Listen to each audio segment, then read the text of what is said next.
یا علی مدد، یا رسول اللہ مدد، یا جیلانی مدد، یا بہاول حق مدد، یا بابا فرید مدد، یا بابا اجمیری مدد، یہ اللہ کا شریک بنا رہے، ان کو پکار رہے ہو۔ پکار اللہ کا حق تھا۔ جس پر مصیبت آ جائے وہ مشکل کشا نہیں ہو سکتا، پکارا اسی کو جائے گا۔ سجدے اللہ کے لیے ہوگے، رکوع اللہ کے لیے ہوگا، نیاز اللہ کے لیے ہوگی، قربانی اللہ کے لیے ہوگی، امیدیں اللہ سے لگائیں گے، سوالی اللہ کے در کے بنیں گے، مدد اللہ سے مانگیں گے، ذبح اللہ کے نام پہ کریں گے، حج اللہ کے لیے کریں گے، طواف بیت اللہ کا اللہ کو راضی کرنے کے لیے کریں گے۔ کسی قبر کا طواف نہیں ہوگا، کسی سید صاحب، پیر صاحب، شاہ صاحب کے قدموں کو چھونے کے لیے رکوع نہیں ہوگا۔ جب ہم قبروں پہ ہونے والے شرک کا رد کرتے ہیں، اس سے مراد بزرگوں کا قصور نہیں ہے۔ آج کے دور کے نوجوانوں کو محبت پیار سے سمجھانے کی ضرورت ہے۔ جتنی مصیبت میں آج کے دور کا نوجوان پھنسا ہے، پرانے دور کا نہیں پھنسا۔ جب کسی اور کا ڈر ہو پھر بندہ ہر چیز سے کانپتا ہے۔ وہ سفر کے لیے نکلا، بریف کے ساتھ میں، منہ لٹکا کے واپس آ گیا۔ کیا ہوا جی؟ اور میں سفر پہ جا رہا تھا، سامنے سے کالی بلی گزر گئی۔ وہ پیر صاحب نے بتایا ہوا ہے، کالی بلی سامنے راستہ کاٹ دے تو ماڑا، پھر اس کے بعد حالات بہت خراب ہو جاتے ہیں، ایکسیڈنٹ کا بہت خطرہ ہوتا ہے، واپس آ جاؤ۔ میں واپس آ گیا۔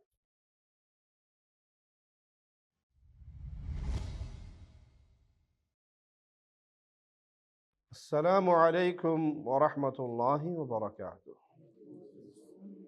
ان الحمد للہ نحمده ونستعینه ونستغفره ونعوذ باللہ من شرور انفسنا ومن سیئات اعمالنا من يهده الله فلا مضل له ومن يضلل فلا هادي له اشهد ان لا اله الا الله وحده لا شريك له واشهد ان محمدا عبده ورسوله اما بعد۔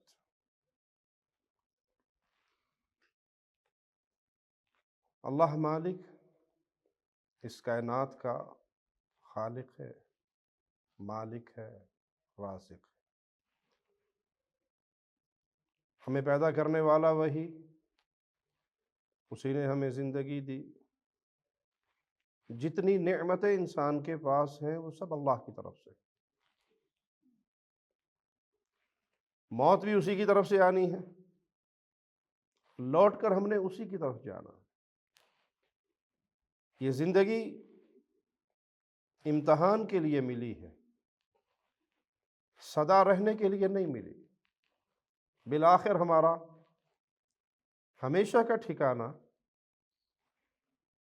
وہ آخرت میں جنت یا جہنم کی صورت میں ہے۔ اللہ اپنی رحمت سے ہم سب کو جنت الفردوس میں پیارے نبی صلی اللہ علیہ وسلم کا پڑوس عطا فرمائے۔ بعض لوگ قبر پہ لکھ دیتے ہیں آخری آرام گاہ، وہ آخری آرام گاہ نہیں ہے۔ آخری آرام گاہ تو اللہ کی جنت ہے۔ اللہ نے ہمیں پیدا کیا اپنی عبادت کے لیے۔ عبادت کا حقدار اللہ کے علاوہ کوئی نہیں ہے۔ کوئی کتنا ہی شان، عزت، مقام، مرتبہ کا مالک ہو، ہے وہ عابد، اور اس کا معبود برحق صرف ایک اللہ۔ اس اللہ کا یہ حق ہے کہ جب بھی سوال کرو، جب بھی مدد مانگو، تو اللہ حق رکھتا ہے صرف اسی سے مانگو۔ باقی سارے اس کے در کے منگتے ہیں، سوالی ہیں، سب اس کے محتاج ہیں، وہ کسی کا محتاج نہیں، وہ سب سے غنی ہے۔ وہ جس کو چاہے عطا فرما دے، اور جس کو چاہے نہ عطا فرمائے۔ کوئی اللہ مالک کو پابند نہیں کر سکتا، کسی کا حکم اللہ پہ نہیں چلتا، اللہ کا حکم سب پہ چلتا ہے۔ تو مدد مانگنا، سوالی بننا، اس کا حکم ہے اللہ کی طرف سے اللہ کے بندوں کو کہ تم نے صرف ایک اللہ کو پکارنا ہے، صرف ایک اللہ سے مانگنا ہے۔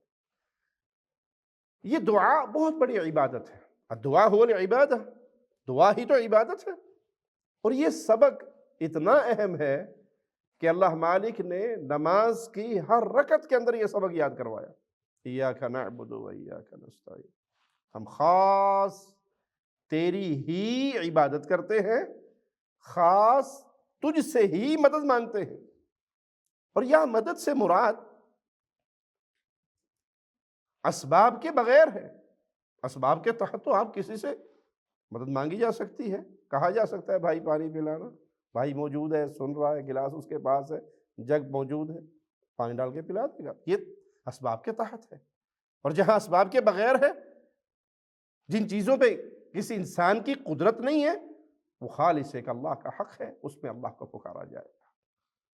یہ ہر رکعت کے اندر ہمیں تعلیم دی جاتی ہے۔ فاتحہ ہر رکعت میں پڑھتے ہیں، کیونکہ رسول اللہ صلی اللہ علیہ وسلم کا فرمان ہے لا صلاۃ لمن لم یقرأ بفاتحۃ الکتاب، جو فاتحہ نہیں پڑھتا اس کی نماز نہیں ہوتی۔ اور اس میں بہت اہم درس ایاک نعبد و ایاک نستعین، اور اللہ کا کلام پڑھیں، قرآن حکیم پڑھیں۔ یہ سبق اللہ نے بار بار یاد کروایا، وَلَا تَدْعُ مِن دُونِ اللَّهِ مَا لَا يَنفَعُكَ وَلَا يَضُرُّكَ، ان کو نہ پکارو اللہ کے سوا جو نہ تمہیں کوئی فائدہ دے سکتے ہیں نہ نقصان، جو یہ دنیا چھوڑ کے چلے گئے، جو منو مٹی کے نیچے دفن ہو گئے، جو قبروں میں جا کے سو گئے، آرام کر رہے، اللہ کے نیک بندے ہیں تو وہ قبریں جنت کے باغ ہیں، برے تھے، اہل شرک اور اہل کفر میں سے تھے، نفاق میں سے تھے، تو وہ قبریں ان کے لیے جہنم کے گڑھے ہیں۔ لیکن جو مر کے مٹی کے نیچے دفن ہو گیا، وہ آپ کے کسی نفع نقصان کا مالک نہیں ہے۔ اس کے ہاتھ میں جو دنیا کی زندگی کے اندر اللہ کی طرف سے دیے ہوئے کچھ اختیارات تھے، وہ چلتے تھے، کوئی ڈاکٹر تھا کسی کو دوائی دے دیتا تھا، کوئی وکیل تھا کسی کا کیس سن کے اس کی مدد کرتا تھا، جو دنیا کے دیے ہوئے اسباب تھے وہ بھی ختم ہو گئے۔ اسی لیے میت کی طہارت کروائی جاتی ہے، میت خود اپنی طہارت نہیں کرتی، میت کے کپڑے کاٹ کے اتارے جاتے ہیں، میت اپنا لباس خود چینج نہیں کرتی، میت کا جنازہ پڑھا جاتا ہے لیکن میت اپنا جنازہ خود نہیں پڑھتی۔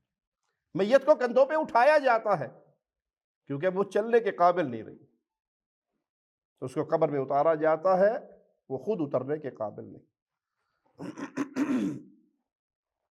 یہ ساری چیز میری اور آپ کی آنکھوں کو کھولنے کے لیے کافی ہے کہ جو دنیا کی دی ہوئی طاقتیں تھیں وہ بھی ختم ہو گئی۔ اب یہ ڈیڈ باڈی ہے تو اللہ کہتا ہے وَلَا تَدْعُ مِن دُونِ اللَّهِ، اللہ کے ساتھ تم ان کو نہ پکارو جن کی کیفیت کیا ہے، مَا لَا يَنفَعُكَ، جو نہ تمہیں کوئی نفع دے سکتے ہیں نہ تمہیں کوئی نقصان دے سکتے ہیں۔ فَإِن فَعَلْتَ فَإِنَّكَ إِذًا مِنَ الظَّالِمِينَ، اگر تم ایسا کرو گے تو تمہارا شمار ظالموں میں ہو جائے گا۔ کوئی شخص کسی قبر پہ کھڑا ہو کر اس بابا جی کو، حضرت کو، شیخ کو، مرشد کو، امام کو پکارے مجھے بیٹے دے دے، مجھے اولاد دے دے، مجھے رزق دے دے، مجھے شفا دے دے، میری بگڑی بنا دے، میرے بچے کو مقدمے سے نکال دے، میرا فلاں کر دے، میرا فلاں کر دے۔ اب یہ کیا کر رہا ہے؟ ظلم۔ یہ ظالم ہے، اس کو وہ مقام دے رہا ہے جو اس کا حق رکھتا ہی نہیں، اس کے بس میں ہی نہیں، اس کے اختیار میں ہی نہیں۔ سمجھانے کے لیے مثال دے کے سمجھاتا ہوں۔ آپ شادی شدہ ہیں، وائف سے کہتے ہیں مجھے بیگم کھانا دے دو، وہ اٹھتی ہیں، کچن میں جاتی ہیں، کھانا بنا کے یا گرم کر کے آپ کے آگے رکھ دیتی ہے۔ کبھی آپ نے قبر پہ دفنانے کے بعد اگلے دن آ کر صبح پھر ناشتے کے ٹائم پہ کہا ہو اٹھ جو 2 پراٹھے پا دے سانو، کہا کبھی کسی عقل مند نے؟ کیوں؟ وہ جو ناشتہ بنا کے دینا ہے اس کے اختیار میں تھا، موت آنے کے بعد وہ اختیار بھی ختم ہو گیا۔ کجا یہ کہ وہ کسی کی مشکل کشائی کرے، حاجت روائی کرے، اس کے اندر ایسی صفات ہوں وہ کسی کو مصیبت سے نکال لے، وہ ڈوبتی ہوئی کشتیوں کو بچا لے، یہ تو دور کی بات ہے۔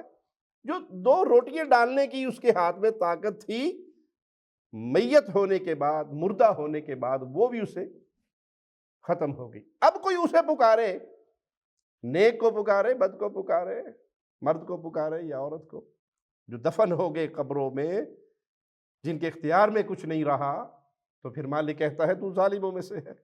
وَإِن يَمْسَسْكَ اللَّهُ بِضُرٍّ فَلَا كَاشِفَ لَهُ إِلَّا هُوَ۔ دیکھیے اللہ سبق یاد کروا رہا ہے، توحید کا سبق، اس کو نہیں بھولنا۔ اگر اللہ تمہیں کوئی نقصان پہنچانا چاہے اس نقصان سے پھر تمہیں بچانے والا سوائے اس اللہ کے کوئی نہیں ہے۔ اگر اللہ کی طرف سے کوئی نقصان، اللہ کی طرف سے کوئی فیصلہ ہو گیا، کوئی آزمائش آنی، کسی کی موت، کسی کی زندگی، کسی کی بیماری، کسی کی تکلیف، کچھ بھی ہو، آپ کے مال میں، جان میں، اولاد میں، اللہ کی طرف سے آ رہا ہے تو اس کو ٹال کوئی نہیں سکتا، کسی کے اختیار میں نہیں ہے۔ رسول اللہ صلی اللہ علیہ وسلم کے بیٹے آپ کی گود میں فوت ہو گئے، آنکھوں سے آنسو جاری ہے، صحابہ کہتے ہیں آپ رو رہے ہیں، کہ یہ تو رحمت ہے جو برس رہی ہے، زبان سے وہی کہیں گے جس سے اللہ راضی ہوگا، انا للہ و انا الیہ راجعون۔ اب نبی اپنے بیٹے کو موت سے نہیں بچا سکے تو کوئی اور کیسے بچا سکے گا؟ رسول اللہ صلی اللہ علیہ وسلم اپنی پھوپھی سے کہہ رہے ہیں، اے محمد صلی اللہ علیہ وسلم کی پھوپھی عمل کرنا، اللہ نے پکڑ لیا تو میں چھڑا نہیں سکوں گا، کوئی اور کیسے چھڑا لے گا؟ دیکھنا، رسول اللہ صلی اللہ علیہ وسلم سے بڑھ کر تو کسی کی ہستی نہیں، کسی کی ذات نہیں، کسی کا مقام نہیں، کوئی کرنی دھرنی بھرنی والا بابا میرے پیارے رسول صلی اللہ علیہ وسلم کے پاؤں کی مٹی کے برابر بھی نہیں ہو سکتا۔ اور نبی اپنی بیٹی سے کہہ رہے ہیں، فاطمہ خذی من بیٹی ما شئتی اعملی لا اغنی عنکی من اللہ شیئا، اے محمد کی بیٹی صلی اللہ علیہ وسلم، جو لینا ہے مانگنا ہے بابا سے مانگ لے، جو میرے پاس ہے اپنے میرے گھر سے دے دوں گا تجھے، عمل کرنا، اگر اللہ نے تجھے پکڑ لیا تو میں تجھے چھڑا نہیں سکوں گا۔ وَإِن يُرِدْكَ بِخَيْرٍ فَلَا رَادَّ لِفَضْلِهِ، اللہ کی طرف سے کوئی خیر، کوئی بھلائی تجھے ملنے والی ہو، اسے کوئی روک نہیں سکتا۔ اللہ کی طرف سے کوئی مصیبت آنی ہو، کوئی ٹال نہیں سکتا۔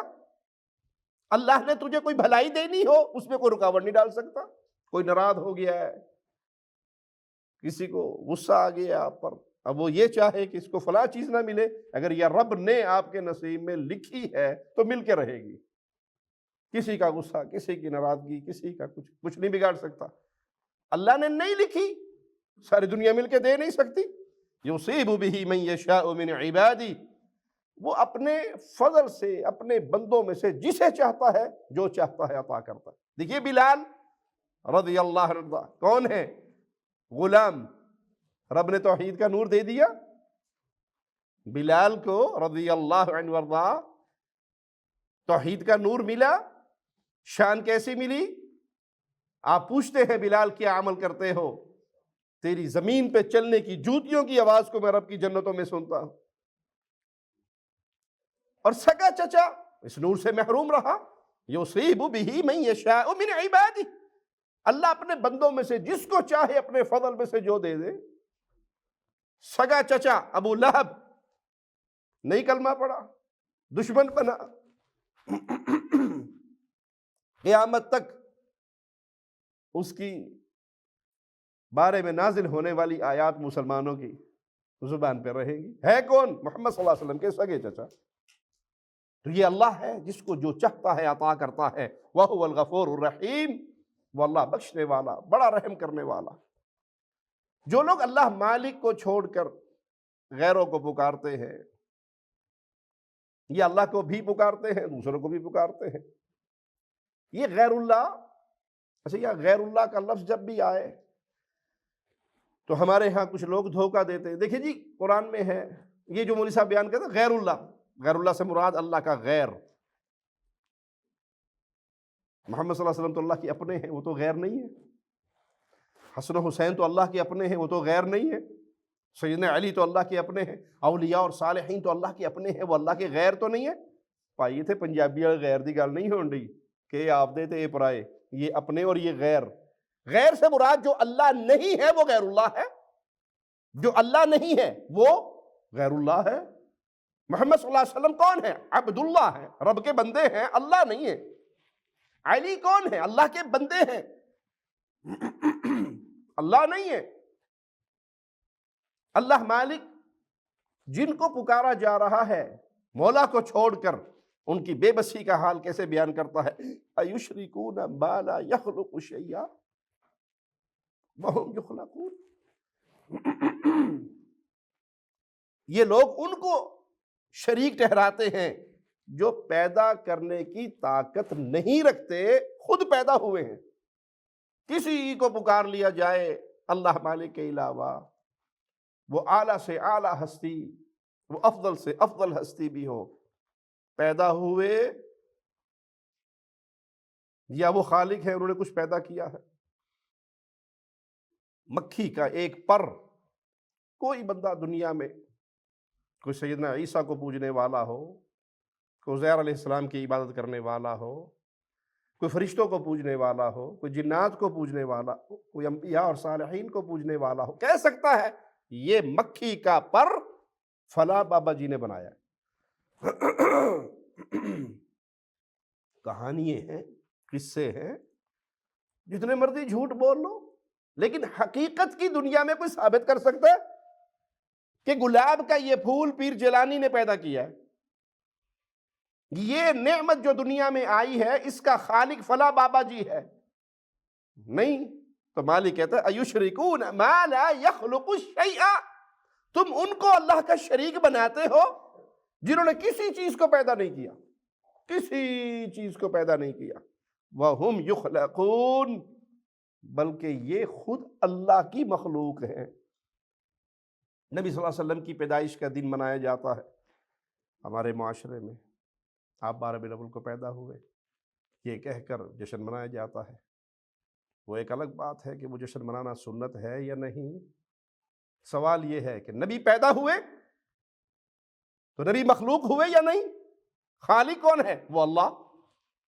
سیدنا علی کے نام کا، مولود کعبہ کے نام پہ جشن منایا جاتا ہے، اس کی کیا حقیقت ہے ایک الگ بات ہے، لیکن سوال علی مخلوق ہے یا خالق؟ رضی اللہ عنہ وارضاہ، مخلوق ہے۔ تو جو مخلوق ہے وہ اللہ کی عبادت میں اللہ کا شریک نہیں بن سکتا، اس کو پکارا نہیں جائے گا، اس کو اللہ والی صفات نہیں دی جائیں گی، بلکہ وہ اللہ کے بندے ہیں، شان بڑی اعلیٰ ہے۔ نبی صلی اللہ علیہ وسلم کی ادنا سی گستاخی توہین بندے کو مسلمان نہیں رہنے دیتی۔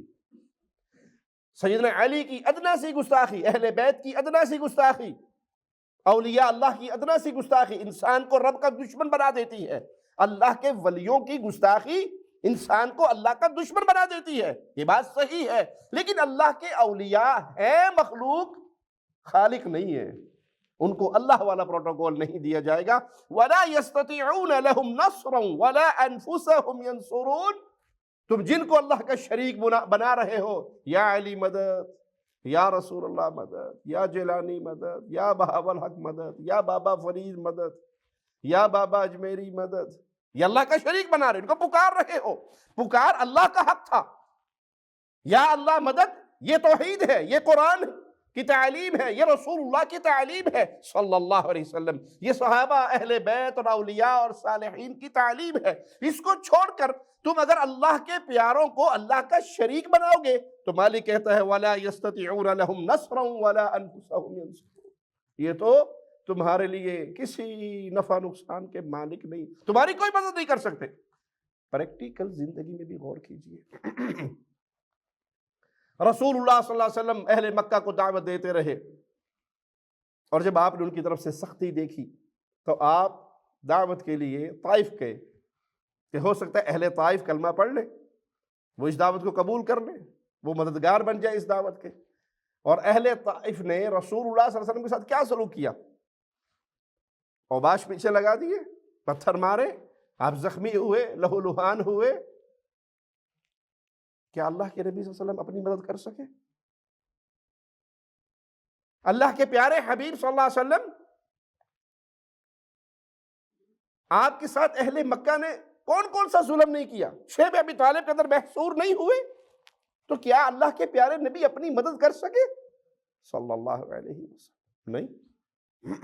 کیوں؟ وَمَن نَصْرُ إِلَّا مِنْ عِنْدِ اللَّهِ، مدد تو جب بھی آتی ہے اللہ کی طرف سے آتی ہے۔ آپ حالت سجدہ میں ہیں، ابو جہل کہتا ہے کہ تم میں سے کوئی اس کو روک نہیں سکتا، یہ کیا کرتا ہے؟ اچھا اب اس نے دوبارہ ایسے کیا نا، یہ جو نماز پڑھتا ہے، یہ جو سجدے کرتا ہے، پھر میں اسے دیکھوں گا۔ آپ صلی اللہ علیہ وسلم سجدے کی حالت میں ہے، ابو جہل آگے بڑھتا ہے اور چیخے مارتا ہوا دھڑتا واپس آتا ہے، تو اس کے ساتھی کہتے ہیں تو بڑے دعوے کر کے نکلا تھا کہ میرے اور اس کے درمیان آگ کی وادیاں تھی، اللہ نے ملائکہ بھیجے، فرشتے بھیجے، آپ نے فرمایا اگر یہ ایک قدم آگے بڑھاتا فرشتے اس کی بوٹیوں کو نوچ لیتے، تو مدد کس کی طرف سے آئی؟ اللہ کی طرف سے۔ سیدنا علی رضی اللہ عنہ وارضاہ کو سب سے زیادہ پکارا جاتا ہے، یا علی مدد کے نعرے آپ کو اسٹیکروں میں، مولویوں کی زبانوں پہ، جلسوں میں لگتے۔ سیدنا علی رضی اللہ عنہ وارضاہ کو ابن ملجم خارجی مجرم نے شہید کیا یا نہیں؟ بچا لیا اپنے آپ کو؟ سیدنا علی اپنے آپ کو ابن ملجم کے حملے سے بچا سکے؟ غصے والی بات نہیں، لڑائی والی بات نہیں، محبت اور پیار سے سمجھانے والی بات ہے۔ مالک فرماتا ہے وَلَا يَسْتَطِعُونَ لَهُمْ نَصْرًا، یہ تو تمہارے مددگار نہیں بن سکتے، تمہاری کوئی مدد نہیں کر سکتے۔ وَلَا أَنفُسَهُمْ يَنصُرُونَ، نہ اپنی جانوں کی مدد کر سکتے۔ سیدنا علی پہ حملہ ہوا، سیدنا عمر پہ حملہ ہوا، سیدنا عثمان پہ حملہ ہوا، اہل بیت میں سے ہستیوں پہ، عظیم ہستیوں پہ حملہ ہوا، سیدنا حسن حسین ان کے اوپر مظالم ہوئے، بچایا اپنی جان کو؟ نہیں بچا سکے۔ تو معنی یہ عبادت کے حقدار صرف ایک اللہ کی ذات ہے، وہ کسی کا محتاج نہیں ہے، سب اس کے در کے محتاج ہے۔ جس پر مصیبت آ جائے وہ مشکل کشا نہیں ہو سکتا، مشکل کشا ہوگا تو سب سے پہلے اپنے آپ کو بچائے گا نا۔ جو کسی مصیبتوں میں پھنس جائے وہ کسی کی مصیبت کیا نکالے گا؟ ہاں، رسول اللہ صلی اللہ علیہ وسلم زندہ تھے، دعا کیا کرتے تھے، اللہ نبی کی دعا کی برکت سے مصیبتیں ڈال دیا کرتا تھا۔ نیک بندے کی دعا سے معاملات اللہ اپنی رحمت سے حل کر دے، یہ حدیث سے ثابت ہے، یہ درست ہے، اس کو مانتے ہیں، اس پہ ایمان ہے۔ لیکن کبھی بھی اللہ کے علاوہ کسی اور کو پکارا نہیں جا سکتا۔ وَإِن تَدْعُوهُمْ إِلَى الْهُدَى لَا يَتَّبِعُوكُمْ، اگر تم ان لوگوں کو ہدایت کی طرف بلاؤ بھی تو تمہارا کہنا نہ مانیں گے۔ سَوَاءٌ عَلَيْهِمْ أَدَعَوْتُمُوهُمْ أَمْ أَنْتُمْ صَامِتُونَ، تم انہیں بلاؤ یا خاموش رہو، یہ برابر ہے۔ إِنَّ الَّذِينَ تَدْعُونَ مِن دُونِ اللَّهِ عِبَادٌ أَمْثَالُكُمْ۔ دیکھیں کتنی پیاری، کتنی سادہ الفاظ کے اندر اللہ نے یہ توحید کی دعوت کو واضح کیا۔ إِنَّ الَّذِينَ تَدْعُونَ مِن دُونِ اللَّهِ، تم اللہ کے علاوہ جن کو پکارتے ہو، انبیاء کو پکار لو، صالحین کو پکار لو، جنات کو پکار لو، یہ ہے کون؟ عباد امثالکم، تم جیسے انسان۔ رسول اللہ صلی اللہ علیہ وسلم سب سے اعلیٰ اور افضل ہستی ہے اللہ کی مخلوق میں، لیکن کون ہے؟ انسان، بشر۔ قل انما انا بشر مثلکم، اے نبی کہہ دیجئے، سورۃ کہف ہے، آخری آیت ہے، اے نبی صلی اللہ علیہ وسلم کہہ دیجئے میں بشر ہوں تمہاری طرح کا، انسان ہوں تمہاری طرح کا۔ یہاں بھی یاد رکھیں محمد صلی اللہ علیہ وسلم انسان ہونے کے ناطے ہمارے جیسے ہیں۔ کیا مطلب؟ ہمارے ماں باپ تو نبی صلی اللہ علیہ وسلم کے بھی ماں باپ، ہمارے بیوی بچے تو نبی صلی اللہ علیہ وسلم کے بھی بیوی بچے، ہم سوتے ہیں تو آقا علیہ السلام بھی سوتے تھے، ہمیں بھوک لگتی ہے نبی صلی اللہ علیہ وسلم کو بھی بھوک لگتی تھی، ہم بیمار ہوتے ہیں نبی صلی اللہ علیہ وسلم کو بھی تکلیفیں آتی تھی، آپ بھی بیمار ہوتے تھے۔ اس سے کوئی یہ مطلب نہیں نکال سکتا کہ ہم جیسے شان میں ہیں، شان میں ہم جیسے نہیں ہیں۔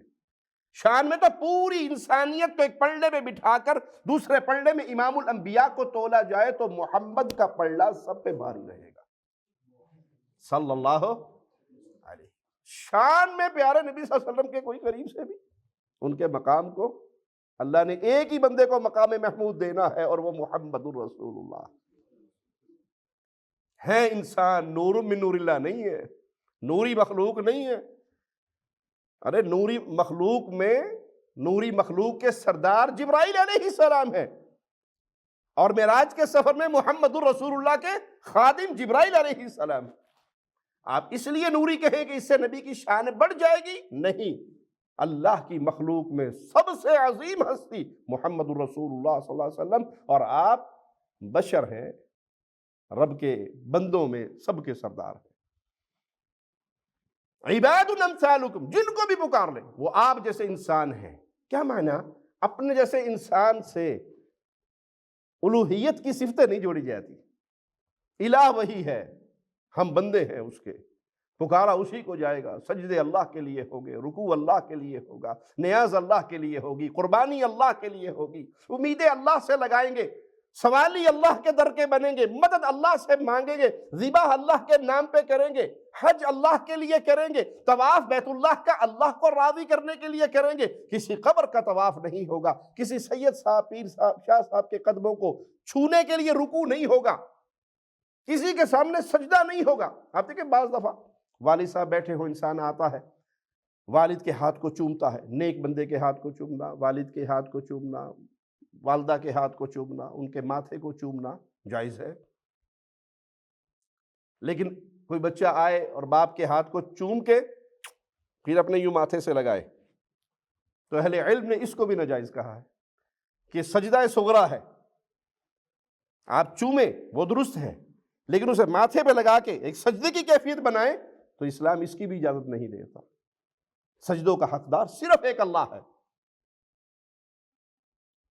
اللہ کی عبادت میں کوئی اللہ کا شریک نہیں ہے۔ فَادْعُوهُمْ فَلْيَسْتَجِيبُوا لَكُمْ إِن كُنتُمْ صَادِقِينَ۔ اللہ فرماتا ہے یہ تم جیسے بندے ہیں، انہیں پکار کر دیکھ لو، اگر تم سچے ہو تو انہیں تمہاری بات پوری کرنی چاہیے۔ اب دیکھیں مزارات پہ جاتے ہیں اسی نیت سے، وہاں جائیں گے بابا جی یہ کر دیں گے، حضرت جی یہ کر دیں گے، شاہ جی یہ کر دیں گے، پیر جی یہ دے دیں گے۔ اور اگر تھوڑی سی عقل استعمال کر کے دیکھو، جو ملنگ بیٹھے ہیں بابا جی کے مزار پہ، پیر جی کی مزار پہ، اور یہاں یہ بات بھی یاد رکھیں کہ جب ہم قبروں پہ ہونے والے شرک کا رد کرتے ہیں، اس سے مراد بزرگوں کا قصور نہیں ہے۔ کسی بزرگ نے یہ تعلیم دی؟ کسی اللہ کے ولی نے کہا میری قبر پہ آ کے سجدے کرنا؟ تو اللہ کے ولیوں کا کوئی قصور؟ یہ جو گناہ ہے اوپر بیٹھے ہوئے لوگوں نے جو دھندا بنا لیا ہے ان کا گناہ ہے، وگرنہ اللہ کے ولیوں نے یہ تعلیم دی نہیں۔ اللہ عیسیٰ علیہ السلام سے قیامت کے دن سوال کرے گا، انت قلت للناس، تو نے لوگوں سے کہا تھا میری ماں کی اور میری پوجا کرنا؟ کہ اللہ میں وہ کیسے کہہ سکتا ہوں جو تو نے مجھے کہا ہی نہیں؟ تو اللہ کے اولیاء کی تو جان چھوٹ جائے گی قیامت کے دن، وہاں پوجا کرنے والے پھنس جائیں گے۔ جب آپ وہاں پر جائیں آپ کو ملنگوں کی صورتوں میں کچھ لوگ ملیں گے جو مانگ رہے ہوتے ہیں۔ آپ نے کبھی غور کیا وہ کس سے مانگتے ہیں؟ پیر صاحب سے یا آنے والے؟ جی آنے والوں سے مانگتے ہیں یا پیر صاحب سے؟ آنے والوں سے مانگتے ہیں۔ اس کا کیا مطلب؟ ملنگوں کو پتا ہے جب بابا اندر پہ آنے کوئی شے نہیں دینی، جو کچھ دینا یہ جو زندہ چل کے آ رہا ہے اس کی جیب بھری ہوئی ہے یہی کچھ نکال کے دے گا، بابا سے گیا بیچارہ۔ تو اللہ کہتا اگر تم سچے ہو اپنے دعوے میں تو جو تم ان سے مانگ رہے ہو کبھی تمہیں جواب آیا؟ نہیں جی آپ نہیں مانتے، آپ نہیں مانتے۔ بابا جی نیچے لیٹے میں سارا سن رہے تھے، اچھا آپ آتے ہو قبر، بابا جی اولاد دے دے، بابا جی رزق دے دے، بابا جی نوکری لگوا دے، بابا جی کبھی جواب آیا ٹھیک ہے پتر تیرا کام ہو گیا جا؟ کبھی قبر سے جواب آیا؟ کیوں؟ اب وہ جواب دینے کی کیفیت میں وہ سن ہی نہیں سکتے۔ اموات غیر احیاء وما یشعرون ایان یبعثون، تو مردے ہیں بیچارہ، فوت ہو گئے۔ ولی تھے تو قبر ان کی جنت کا باغ ہے، یہ اگلے جہاں میں چلے گئے، انہیں تمہارے جہاں کا شعور۔ لوگوں نے دھندا بنانے کے لیے، دھندا چلانے کے لیے قصے گھڑے ہوئے۔ کل ہی ایک انڈیا والے بابا جی کا میں کلپ دیکھ رہا ہوں، کہتے پیر جیلانی نے ایک دن کہا اپنی والدہ سے، امی جان مجھے معاف کر دو، مجھ سے غلطی ہوئی ہے آپ کے حق میں۔ کہا بیٹا آپ تو جب سے پیدا ہوئے ہو آپ سے کوئی غلطی ہوئی نہیں، میں نے آپ سے کوئی غلطی دیکھی نہیں، یہ آپ نے کیا کہہ دیا کہ غلطی ہوئی ہے آپ کے حق میں اور میں نے قصور کیا ہے مجھے معاف کر دو؟ کہا نہیں امی پیدا ہونے سے پہلے غلطی ہوئی تھی۔ کہا پیدا ہونے سے پہلے غلطی ہوئی تھی، وہ کیسے؟ کہ ابھی میں آپ کی پیٹ میں تھا تو ایک دن ایک فقیر آیا تھا مانگنے کے لیے اور میں بھی آپ کے پیٹ میں تھا۔ کہاں بیٹا فقیر تو آیا تھا، آپ آگے بڑھ کے کنڈی کھولنے لگی تھی تو آپ کے پیٹ میں یہاں درد ہوا تھا؟ کہا ہاں وہ درد بھی ہوا تھا۔ کہا وہ اصل میں آپ نہیں دیکھ رہی تھی لیکن میں آپ کے پیٹ میں دیکھ رہا تھا کہ اوپر والی کنڈی کے اوپر بچھو بیٹھا تھا، اگر آپ کنڈی کھول دیتی تو وہ بچھو آپ کے ہاتھ پہ گرتا اور آپ کو کاٹ لیتا، تو میں نے پھر آپ کے پاؤں میں، آپ کے پیٹ میں اپنے پاؤں سے ٹھوکر ماری، آپ کو درد ہوا، آپ نے کنڈی کھولنے کا فیصلہ کینسل کر دیا، واپس آ کے بیٹھ گئی چارپائی پہ، تو وہ بچھو پھر آپ کو کاٹ نہیں سکا۔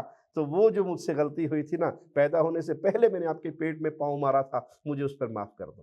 بھائی یہ قصے ہیں، یہ کہانیاں ہیں، یہ دھندا ہے، یہ ایڈورٹائزمنٹ ہے اپنے بزنس کی۔ وہ ماں کے پیٹ میں باہر کا سارا منظر دیکھ رہا ہے، اور اس کی ماں کو سامنے کھڑا ہوا بچھو نظر نہیں آ رہا. یہ کاروبار بنانے کے لیے قرآن کیا کہتا ہے؟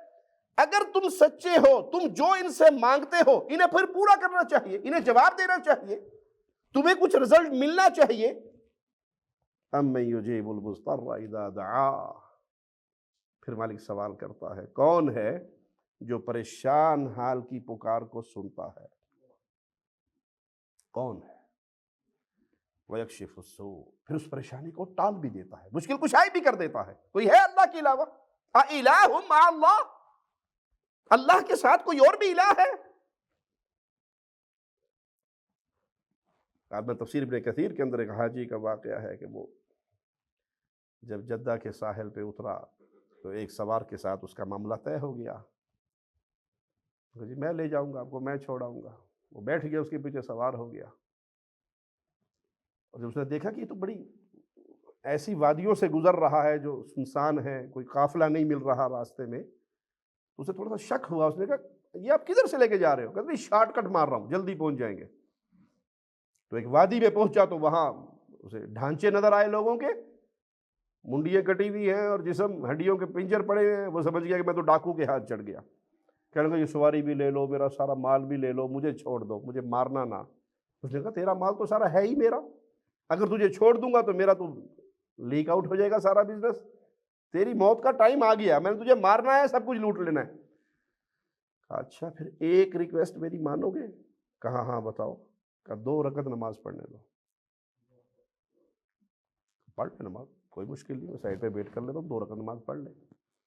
اب کیا خیال ہے جب پتہ ہو کہ سلام پھرتے ہی منڈی اتر جائے گی، اس نماز میں پھر کتنا مزہ ہوگا؟ اس نماز میں پھر موبائل سے کھیلو گے جی؟ اس نماز میں پھر یہ سارا کچھ ہوگا نماز میں؟ اب تو ہوتا ہے نا، اب تو نماز میں کھڑے ہوتے ہیں اور موبائل پہ ٹائم دیکھ کے بھی اندر ہوتے ہیں، واٹس ایپ پہ میسج کس کا ہے وہ بھی دیکھ کے جیب میں ڈال لیتے ہیں. یا کوئی بھائی بیل مسلسل بج رہی ہے اور وہ کسی نہ کسی فلم کے گانے کی ٹون لگی ہوئی ہے اور پوری مسجد میں گانا گونج رہا ہے، کوئی ٹینشن ہی نہیں، کوئی بات نہیں. یہ موبائل کی بیل ساز والی ایسے جیسے جائز ہو گیا، گناہ نہیں رہا. اپنی نمازوں میں سکون پیدا کیجئے. نماز میں سکون نہیں ہے، اطمینان نہیں ہے، خشوع نہیں ہے، اس نماز کی کیا قیمت؟ بچہ پیپر دیتا ہے نا، نمبر لگتے ہیں 100/100، 80/100، 70/100، 33 والا پاس. یہ نمازوں کے نمبر لگتے ہیں،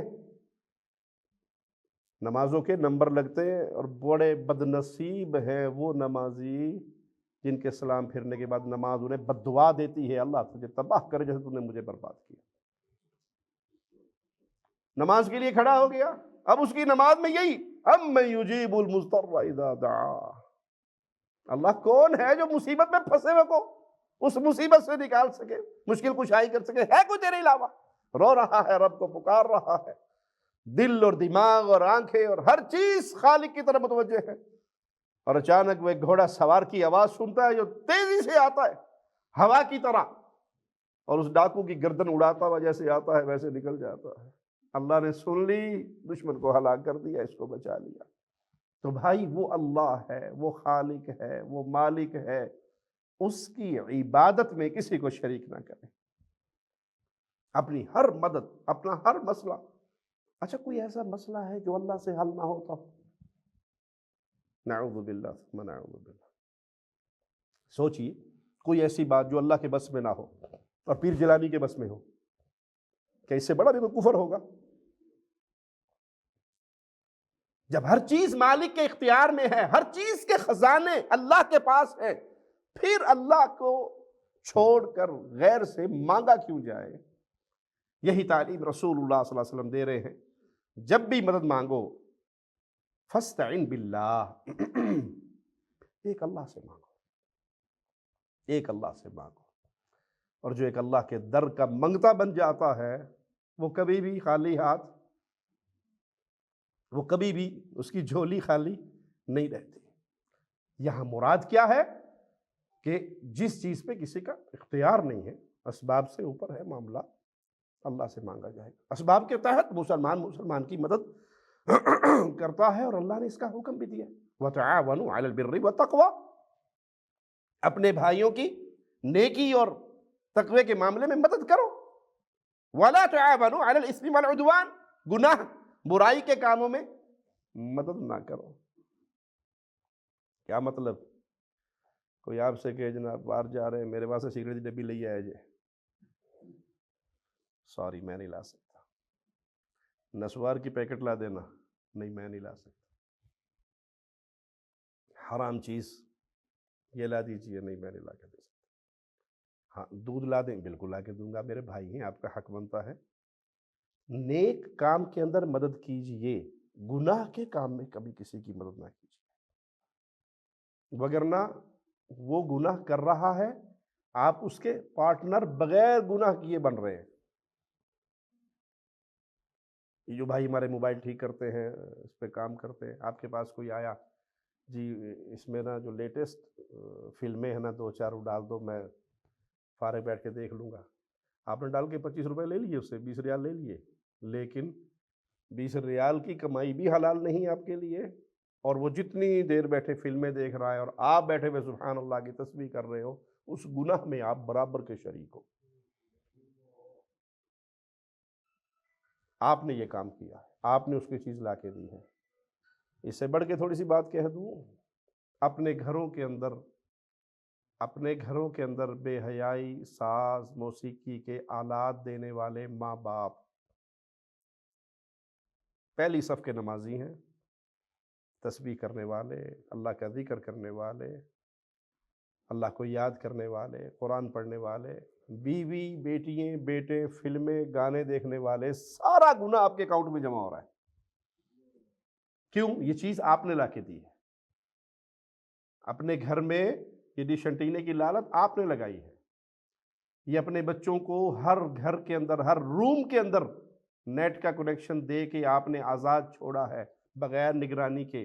وہ فلمیں دیکھیں، وہ گانے دیکھیں، وہ برباد ہو، وہ ہلاک ہو، وہ تباہ ہو، وہ جو غلط کام دیکھیں گے آپ ذمہ دار ہیں. حل کیا ہے؟ مراقبہ کرو، چیک کرو. آئیے گھر کے اندر، آپ میں اتنی قوت ہو، اپنی بیٹی کا موبائل اچانک لے لیں، کھول کے دیکھیں اس نے کیا دیکھا ہے یوٹیوب پہ، اس نے کیا دیکھا ہے فیس بک پہ، اس نے کیا سٹوری لگائی ہوئی ہے، اس نے کیا سٹیٹس لگایا ہوا ہے. اپنے بیٹے کو چیک کریں، اپنی بیوی کے موبائل کو چیک کریں. اور اگر آپ سمجھے نہیں یہ تو شخصی آزادی ہے، تو شخصی آزادی نے لتر پہن گے، انہوں تو نال پہن گے. آپ اس گناہ میں شریک ہیں. اگر آپ دیکھیں، آپ نے گھر میں سلنڈر رکھا ہوا ہے، چولہا رکھا ہوا ہے، ضرورت ہے ہر گھر کی، لیکن معصوم بچہ 2, 2.5, 3 سال کا کچن میں جائے، چولہا جل رہا ہو، ماں پیچھے بھاگتی کہ نہیں؟ باپ پیچھے جاتا ہے کہ نہیں؟ میرا معصوم بچہ کچن میں چلا گیا کہ چولہا جل رہا ہے، کوئی گرم تیل، کوئی چیز، کوئی نقصان نہ کر لے اپنے اوپر، کچھ گرا نہ لے. وہ معصوم آپ کو یاد ہے. اور یہ 16 سال کا نوجوان یہ بالغ ہو گیا ہے، اور آپ نے اس کے ہاتھ کے اندر ساری، اللہ اکبر. جتنے آج کے دور کے نوجوانوں کو محبت پیار سے سمجھانے کی ضرورت ہے، جتنی مصیبت میں آج کے دور کا نوجوان پھنسا ہے، پرانے دور کا نہیں پھنسا. وہ جو مچھلی والوں کی آزمائش آئی تھی، ہفتے میں 1 دن ہی آتی تھی نا، تو جاتے تھے چھپا کے آ جاتے تھے، 1 دن کی آزمائش تھی، مہیلے باندھ کر کے پکڑ لیتے تھے. یہ 24 گھنٹے کی آزمائش ہے. ایک ٹچ کے اوپر آپ کے بچے کے سامنے، آپ کی بیٹی کے سامنے، آپ کی بیوی کے سامنے بے حیائی کے دروازے کھل جائیں گے.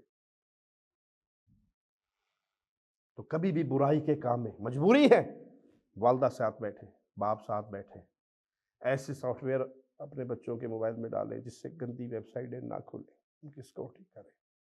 یہ اولاد ایمان کے بعد سب سے قیمتی دولت ہے. آپ کا بیٹا نیک بن گیا، آپ کے جنت میں درجات بلند ہوں گے. پوچھیں گے اللہ میں تو جنت میں اب یہاں تو کوئی نیکی کا کام ہے ہی نہیں، میرا سٹیٹس کیوں ہائی ہو گیا؟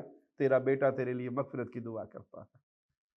کون سا بیٹا کرے گا؟ جسے آپ نے نماز سکھائی ہوگی، جسے قرآن سکھایا ہوگا، جسے مسجد لے کر گئے ہوگے، جسے آپ نے مسلمان بنایا ہوگا، اور جس کو فلمی دنیا کا رسیا بنا دیا اور بے دین بنا دیا اور دنیا کا سارا کام سکھایا، ڈاکٹر بنایا، انجینئر بنایا اپنے بچوں کو، بزنس مین بنایا، ان کو اے لیول کروایا، او لیول کروایا، فلاں تعلیم، فلاں فن، فلاں ہنر سکھایا.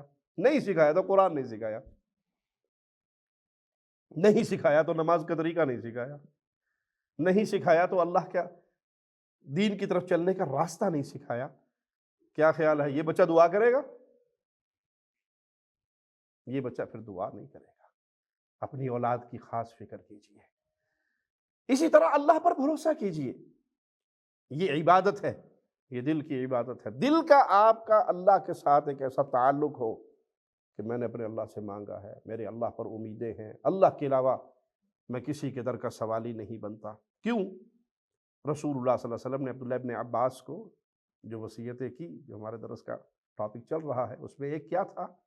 اگر پوری انسانیت مل کے تجھے کچھ دینا چاہے، اللہ نہ دینا چاہے، انسانیت نہیں دے سکتی. پوری دنیا مل کے تجھ سے کچھ چھیننا چاہے، اللہ تجھے دینا چاہے. موسیٰ علیہ السلام کو فرعون مارنا چاہتے، بنی اسرائیل کے بچوں کو اس نے ختم کر دیا، لیکن اللہ نے موسیٰ علیہ السلام کو پروان کہاں چڑھایا؟ اسی کی گھر میں، اسی کی گود میں. جو اللہ آپ کو دینا چاہتا ہے کوئی چھین نہیں سکتا. جس سے اللہ آپ کو محروم رکھنا چاہتا ہے، محروم رکھنا چاہتا ہے، کوئی آپ کو دے، پھر اس پہ اپنے دل کو راضی کر لیجئے. یہ میرے نصیب میں نہیں تھا، الحمدللہ، اس میں بھی اللہ کی طرف سے کوئی حکمت ہوگی. یہ مجھے مل گیا، الحمدللہ، یہ میرے رب کی عطا ہے. جو نہیں ملا اس پہ اپنے دل کو بس وہ لے گیا تو میں رہ گیا، اسے مل گیا اور میں، اس کے 2 منزلہ مکان بن گئے اور میرا کچا کوٹھا، اس کے پاس گاڑی اور میرے پاس یہ. آپ کو جو رب نے لکھ کے دیا آپ کے نصیب میں وہ ملے گا. ابو ہریرہ بازار میں سے گزر رہے ہیں، کہتے ہیں او لوگوں، مسجد میں نبی صلی اللہ علیہ وسلم کی میراث بٹ رہی ہے، جاؤ لے لو، مسجد میں میراث بٹ رہی ہے. لوگ دوڑتے ہوئے مسجد میں آئے. مسجد میں دیکھا کہ وہاں کوئی 3 سیکھ رہا ہے، کوئی وہاں حلقہ لگا ہوا ہے قرآن کا، کہیں حلقہ لگا ہوا ہے حدیث کا. واپس آئے بازار میں کہ ابو ہریرہ آپ نے کہا تھا میراث بٹ رہی ہے، وہاں تو کچھ بھی نہیں بٹ رہا، وہ تو بیٹھے پڑھ رہے ہیں، دین سیکھ رہے ہیں. کہا یہی تو انبیاء کی میراث ہے. انبیاء درہم و دینار نہیں چھوڑ کر گئے، انبیاء یہی کچھ چھوڑ کر گئے ہیں، علم چھوڑ کر گئے ہیں. تو اس سے اپنا تعلق تو جوڑیے، اللہ کی تقدیر پر راضی ہو جائیے کہ جو میرے نصیب میں تھا مجھے مل گیا، جو نہیں ملا وہ میرے نصیب میں نہیں تھا اور میرے لیے اچھا بھی نہیں تھا. اچھا ہوتا تو اللہ مجھے. جب آپ اس طرح راضی ہوں گے تو آپ کے اندر سے ایمان کا نور پھوٹے گا، اور دوسرے سادہ لفظوں میں ٹینشن کی بیماری آپ کے دل سے نکل جائے گی. ٹینشن ہوتی اسی بات میں نا کہ وہ لے گیا میں رہ گیا، اور پتہ نہیں کل کو کیا ہو جائے گا. جو کچھ ہونا ہے اللہ کی طرف سے لکھا ہوا ہے، کوئی کچھ نہیں بگاڑ سکتا. وَعَلَى اللَّهِ فَلْيَتَوَكَّلِ الْمُؤْمِنُونَ. مومن ہمیشہ اللہ پر بھروسہ کرتے، ان کا بھروسہ اللہ پر ہوتا ہے. عَلَيْهِ تَوَكَّلْتُ وَعَلَيْهِ فَلْيَتَوَكَّلِ الْمُتَوَكِّلُونَ. یہ کون ہے؟ ایمان والے، اللہ پر بھروسہ کرنے والے. وہ اللہ پر بھروسہ کرتے ہیں، اور مومن کا بھروسہ ہمیشہ، بھروسہ کرنے والوں کا بھروسہ ہمیشہ ایک اللہ مالک پر ہوتا ہے. اور مومن کا ترانہ کیا ہوتا ہے؟ مومن کے دل کی آواز کیا ہوتی ہے؟ قُل لَن يُصِيبَنَا إِلَّا مَا كَتَبَ اللَّهُ لَنَا هُوَ مَوْلَانَا. ہمیں کچھ نہیں ہو سکتا سوائے جو اللہ نے ہمارے نصیب میں لکھ دیا، وہی ہمارا مولا ہے، وہی ہمارا مالک ہے. ہم تو اس کے بندے ہیں، ہم اس کے غلام ہیں. جو لکھا ہے ہمارے نصیب میں ہمیں وہی ملے گا. ہم نے اللہ پر بھروسہ کر لیا، ہم اللہ پر ایمان لانے والے، اللہ پر بھروسہ کرنے والے، ہمیں ہمارا کوئی کچھ نہیں بگاڑ سکتا. جب یہ مومن کا ایمان بن جائے تو اس کا دل کسی اور کی طرف لگے گا؟ اس کے دل میں کسی اور کا ڈر رہے گا؟ نہیں. اور جب کسی اور کا ڈر ہو پھر بندہ ہر چیز سے کانپتا ہے. وہ سفر کے لیے نکلا، بریف کے ساتھ میں، منہ لٹکا کے واپس آ گیا. کیا ہوا جی؟ اور میں سفر پہ جا رہا تھا، سامنے سے کالی بلی گزر گئی. وہ پیر صاحب نے بتایا ہوا ہے کالی بلی سامنے راستہ کاٹ دے تو ماڑا، پھر اس کے بعد حالات بہت خراب ہو جاتے ہیں، ایکسیڈنٹ کا بہت خطرہ ہوتا ہے. واپس آ جاؤ. میں واپس آ گیا. میں نکلا تھا تو اوپر سے کوا بولنے لگ گیا. میں نکلا تھا تو الو کی آواز آ گئی. کیا ہے بھائی؟ یہ ہندو کوئی بات کرے تو سمجھ بھی آتی ہے، مسلمان بات کرے ایک بلی کے آگے سے گزرنے سے، بلی کتنے کلو دی ہوندی؟ کلو 2 کلو کی، اور 80 کلو کا بندہ واپس آ جائے کہ 2 کلو کی بلی سامنے سے گزر گئی، اب میں نہیں سفر پہ جا سکتا. یہ ہندوانہ رسم. آج وہ امی روٹی پکا رہی تھی تو کوے پہ بنڈیر پہ کوا کے بیٹھ گیا، بس اب جو ہے نا کوئی مصیبت آنے والی. میری یہ دائیں آنکھ ہے نا یہ صبح سے پھڑک رہی ہے، کچھ ہونے والا ہے. آج ہتھیلیوں میں خارش ہو رہی ہے، کوئی مجھے یاد کر رہا ہے. یہ کیا ہے؟ یہ مسلمان کے جملے نہیں ہیں. مسلمان کیا کہتا ہے؟ ہوا مولانا، اللہ ہمارا مولا ہے. وعلی اللہ فلیتوکل المؤمنون، میں مومن ہوں اور مومن صرف اللہ پہ بھروسہ کرتا ہے. ہمارے ایک شیخ عبداللہ مامو کانجر والے رحمہ اللہ، وہ ایک گاؤں میں گئے اور اس گاؤں میں 11ویں والے دن دودھ پورا کا پورا گاؤں پیر جیلانی رحمہ اللہ کے نام پہ 11ویں میں دیا کرتے تھے. تو حضرت عبداللہ صاحب نے لوگوں کو سمجھایا کہ یہ غیر اللہ کی نظر و نیاز شرک ہے، آپ نہ دیا کرو. انہوں نے کہا جی وہ ساوی پاک گڑے مولوی صاحب آئے سن مجھ مر جانی جے دودھ نہ دیتا تھے، پیر جیلانی بھینس مار دیں گے. تو شیخ عبداللہ کہنے لگے بھی اگر بھینس تیری مر گئی نا پیسے میں دوں گا، ایگریمنٹ کر لیتے ہیں. تیری بھینس مر جائے تو پیسے مجھ سے لے لینا، دودھ نہیں دینا، دودھ اللہ کے نام پہ دینا ہے، یا دودھ کو دے دو، بیچ دو، بچوں کو پلا دو، کسی کے نام پہ 11ویں کا دودھ نہیں دینا. واقعی شیطان بھی تو لگا ہوا نا ساتھ گمراہ کرنے کے لیے. تو اس نے دودھ اس پیر صاحب کے نام پہ نہیں دیا تو کھڑی کھڑی بھینس گری اور تڑپنے لگ گئی. ہم نے کہا لے آؤ مولوی نو، میرے تو پیسے پورے کرے، مجھ مرن لگی. شیخ عبداللہ صاحب پہنچ گئے، جوتی اتار لی اور پڑھے لا حول ولا قوت الا باللہ، اور 2 مارے بھینس کو اور بھینس سیدھی کھڑی ہو جائے. اندر جو شیطان آیا تھا اس کو ڈرانے کے لیے کہ دیکھ اگر تو نے دودھ نہ دیا تو بھینس مر جائے گی. وہ جوتیے مار مار کے اللہ کا نام پڑھ لے لے کے شیطان کو بھگا دیا. وہ اندر سے جن شیطان جو تھا گمراہ کرنے والا دفع ہو گیا، بھینس سے ٹھیک ہو گئی. شیطان بھی اپنا وار کرتا ہے، لیکن مومن کیا کہتا ہے؟ جو ہونا ہے ہو جائے، میں رب کا در چھوڑ کر کسی اور کے در کا سوال ہی نہیں بنوں گا. اکثر دیکھیں گے آپ جی وہ مولانا صاحب 5 سال ہو گئے ہیں شادی ہوئے، بیٹا نہیں ہو رہا، اولاد نہیں ہو رہی، تو فلاں نے کہا ہے وہ ڈولے شاہ صاحب کے دربار کا چکر لگا کے آئے، کسی نے کہا ہے پیر طوطے شاہ صاحب کا نمک چاٹ کے آئے، کسی نے کچھ کہا ہے، کسی نے کچھ کہا. تو سسرال والے بھی تانے مارتے ہیں، ساس بھی کہتی یہ بانج ہے، یہ عقیم ہے، یہ نحوست ہے، اور ہمارے گھر میں جب شائی ہے کوئی بچہ ہی نہیں آیا. اللہ نے بیویوں کو کیا کہا ہے؟ کھیتی. بیوییں کیا ہے؟ کھیتی. کھیتی میں جو بو وہی ہوتا ہے نا. کبھی ایسا تو نہیں ہوا کہ آپ نے گاجر بوئی ہو اور صبح آپ گئے تو شلگم اگلے ہوئے ہو، مولیاں نکلی ہوئی ہو، جو بیج ڈالو گے وہی ہوگا. کھیتی کا کام ہے اس بیج کی حفاظت کرنا، اور جو بیج بویا گیا ہے اس میں سے وہ اس کا پھل تیار ہو جانا. تو اللہ نے عورت کو کھیتی کے ساتھ مثال دی ہے. اس کے اپنے اختیار میں کچھ نہیں ہے. اس کھیتی میں جو بونا ہے وہ تو اس مالک کا اختیار ہے، اس عورت کے اختیار میں تو نہیں ہے. اسی لیے دیکھو گے اب جاہلوں کو ایک لڑکی ہوئی تو سارے گھر کا موڈ خراب ہو گیا. اچھا تیرے گھر کڑی ہوئی، ایسے منڈے کے ساتھ لا کے بیٹھے تھا. بھائی یہ پیٹ جو ہے عورت کا پیٹ ہے، فیکٹری نہیں کہ یہ بٹن دبائے اور لڑکا ہو اور بٹن دبائے تو لڑکی ہو. دوسری لڑکی ہو تو ناراضگی اور بڑھ گئی، اور تیسری حمل ہوتے ہی ساس پہلے تانم ہون کڑی ہوئی تو میں طلاق دیوا دینی منڈے نو کہہ کے، اب نہیں میں صبر کروں گی. اب بیٹی ہوئی تو بیٹے سے کہوں گی طلاق دے دو اس کو، ہمیں لڑکا چاہیے. لڑکا چاہیے تو لڑکا لڑکی دینے والا کون ہے؟ یہب لمن یشاء اناثا ویہب لمن یشاء الذکور او یزوجہم ذکرانا واناثا. یہ تو اختیار مولا کا ہے. آپ نے لڑکا اور لڑکی اللہ سے مانگنا ہے. اس بہو بیٹی کا کیا قصور ہے؟ اس کے اختیار میں کیا ہے؟ اس کے بلے میں کیا ہے؟ تو مواحد کے گھر میں اولاد نہیں ہوتی، نہ ہو، وہ کسی غیر اللہ کے در پہ جا کے گر کے اپنا عقیدہ خراب نہیں کرتا. اسے پتا ہے میں نے اللہ پر ایمان لے کر آیا ہوں، اللہ پر بھروسہ کیا ہے، اللہ ہی مجھے عطا کرے گا. وَمَن يَتَوَكَّلْ عَلَى اللَّهِ فَهُوَ حَسْبُهُ. اور جو اللہ پر بھروسہ کر لے اللہ اسے کافی، اللہ اس کے لیے کافی ہے. اور جس کے لیے اللہ کافی ہو، جس کے لیے اللہ کافی ہو، اسے کسی اور کی ضرورت ہے؟ اس بھروسے پر کتنی پیاری حدیث ہے، رسول اللہ نے فرمایا کہ اگر تم اللہ پر ایسے بھروسہ کرو جیسے پرندے کرتے ہیں، اللہ تمہیں ایسے رزق دے گا جیسے پرندوں کو دیتا ہے۔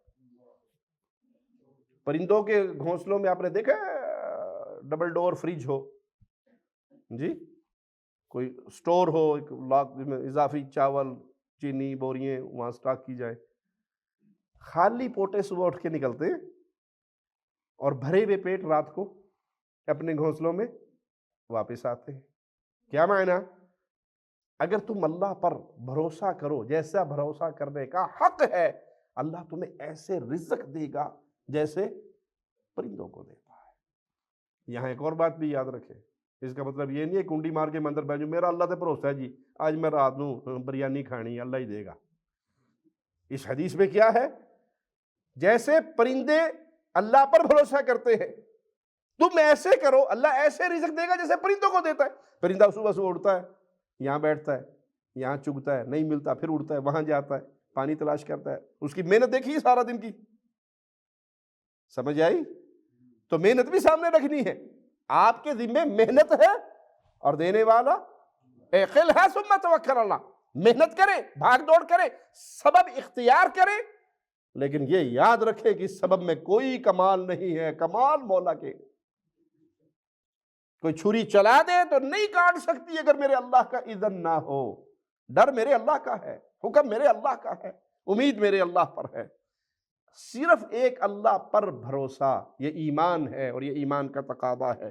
اسی لیے آپ نے یہ نصیحت فرمائی کہ مومن کا پورا اعتماد، پورا بھروسہ وہ صرف اللہ پر ہو سکتا ہے۔ نفع نقصان کا اختیار اللہ کے ہاتھ میں ہے، وہ کسی اور کے ہاتھ میں نہیں۔ مومن کسی اور کا، ایک تو ہے سبب کے تحت ڈرانا، کوئی گن پوائنٹ پہ آپ سے کوئی ڈرو، تو یہاں اسلام نے اجازت بھی دی ہے کہ آپ کی جان کو خطرہ ہو اور کوئی آپ سے کفر کا کلمہ کہلوانا چاہے، اگر آپ نہیں کہتے قتل ہو جاتے ہو تو آپ شہید ہو، لیکن اگر جان بچانے کے لیے کفر کا کلمہ کہہ بھی لو، دل ایمان سے بھرا ہوا ہے، زبان صرف اس تلوار، گن پوائنٹ، اس موت کے ڈر سے آپ نے کہہ دیا، تو اس پر اللہ کو گناہ نہیں دے گا، آپ کے ساتھ وہ معاملہ ہوگا جو آپ کے دل میں اللہ کو معلوم ہے۔ اللہ کی یہ رحمت ہے۔ آپ نے یہ بھی فرمایا کہ جب آسانیوں کے دن ہو اپنے اللہ کو یاد رکھو، جب تکلیف کے دن، تنگدستی کے دن، مصیبت کے دن آئیں گے تو اللہ کی مدد تمہارے سامنے ہوگی۔ کیا معنی؟ آپ خوشی میں ہیں، آرام میں ہیں، اللہ کو یاد کیے، نمازیں پڑھتے ہیں، ذکر کرتے ہیں، بیماریوں کا دن آ گیا، تکلیف کے دن آ گئے، آپ بیمار ہو گئے، آپ کو صحت مند ہوتے ہوئے جتنی نیکیاں کرتے تھے اللہ وہ ساری نیکی آپ کو دیتا رہے گا جو آپ بیماری کی وجہ سے نہیں کر رہے۔ کئی معنی ہیں اس میں، یہ معنی بھی ہے کہ آپ نے اپنے رب کو یاد رکھا ہر وقت، تو کسی مصیبت میں پھنسو گے تب بھی اللہ کی طرف سے مدد رہے گی۔ اور اس حدیث سے ایک درس یہ بھی ملا کہ جو چیز آپ کو نہیں ملی وہ آپ کے نصیب میں نہیں تھی۔ اللہ کی تقدیر پہ راضی ہو جاؤ، اگر اللہ کی تقدیر پہ راضی نہیں تو معنی یہ اپنے رب پر راضی نہیں ہو، اللہ کی عطا پہ راضی نہیں۔ اللہ کے لیے اعلیٰ مثال، باپ باہر سے سمجھانے کے لیے مثال دیتا، باہر باپ کچھ سامان لے کے آتا ہے، اپنے بچوں میں بانٹ دیتا ہے، دو چار بچے خوش ہو گئے، ایک بچہ ناراض ہو کے بیٹھ جائے کہ ابو نے یہ مجھے کیوں نہیں دیا۔ کیا خیال ہے، یہ ابو پہ راضی ہے؟ ابو ناراض نہیں ہوگا کہ بھئی تجھے میں نے یہ جو میں نے تیرے لیے بہتر سمجھا وہ تجھے دے دیا، تو میری تقسیم پہ راضی نہیں، پھر بابا تجھ سے ناراض ہے۔ سمجھانے کے لیے مثال دی، خالق و مالک کے لیے اعلیٰ مثال، اللہ نے میری نصیب میں جو چیز لکھی وہ میرے لیے مفید تھی، اللہ نے دے دی، میں اس پہ راضی ہوں۔ اور اگر میں اس پہ راضی نہیں ہوں، شکوے شکایتیں میری زبان پہ چل رہے ہیں، تو معنی یہ ہے کہ میں اللہ کے فیصلوں پہ راضی نہیں ہوں۔ اسی طرح اللہ کے نبی صلی اللہ علیہ وسلم نے صبر کی اہمیت بیان کی کہ اللہ کی مدد جو ہے وہ صبر کے ساتھ جڑی ہوئی ہے۔ صبر کرو گے مصیبتوں پہ، تکلیفوں پہ، تو نتیجہ یہ نکلے گا کہ اللہ تمہارے اوپر اپنی رحمت کے دروازے کھولے گا۔ اللہ سے دعا ہے اللہ ہمارے گناہوں کو معاف فرما دے، اللہ ہماری سیاہ کاریوں کو معاف فرما دے، اللہ ہمیں زندہ رکھے، ایمان کی بہترین حالت میں زندہ رکھے، اللہ ہمیں موت دے تو اس حال میں دے اللہ ہم سے راضی ہو، ہم اپنے اللہ سے راضی ہو۔ اس حال میں موت دے، فرشتہ آئے روح قبض کرنے کے لیے تو یہ پیغام لے کر آئے کہ مبارک روح باہر نکل، تیرا اللہ تجھ سے راضی ہو چکا ہے۔